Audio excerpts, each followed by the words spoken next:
Let's bring in Sam Tarry, former advisor to Jeremy Corbyn, now national political officer at the Transport Salaried Staffs Association. Sam, thanks for joining us.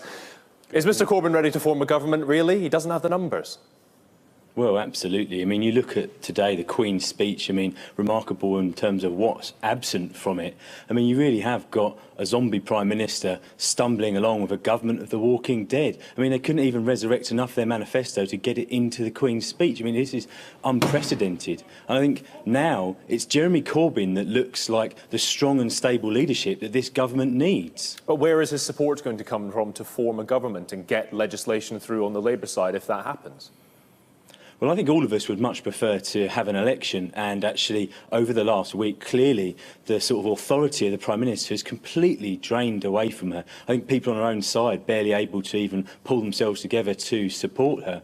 I think that clearly the Labour strategy will be to take each piece of legislation and each move that the government brings into Parliament and take each of those piece by piece and say, we are going to vote you down. Can you build enough support on this? Because clearly they've not got a deal yet with the DUP. And I think people, as Jeremy has said earlier, are very concerned about what the parameters of that deal actually might be. Is it endangering the Good Friday Agreement? You know, will people in Northern Ireland get an economic benefit that won't be given to people in other parts of the United Kingdom just to seal that deal? Well, I think what Jeremy will do is try to bring forward our ideas and say, look, we put a manifesto to the country that we wouldn't be bottling out of. We would actually be instead putting that into a Queen's speech right now, a transformative manifesto that millions and millions of people voted for in this country. And I tell you what, if we'd had 2 weeks longer, we would have won that general election, and the Tories know it. In that manifesto, it said freedom of movement will end. They also said they accept the result of the referendum. Why are the Labour Party still having trouble giving a definitive answer on the single market and the customs union? Because I think Labour wants to focus on getting the best deal, quite clearly. But that's exactly what the Conservatives are saying. Just focus on getting the best deal. There's no meat on the bone there.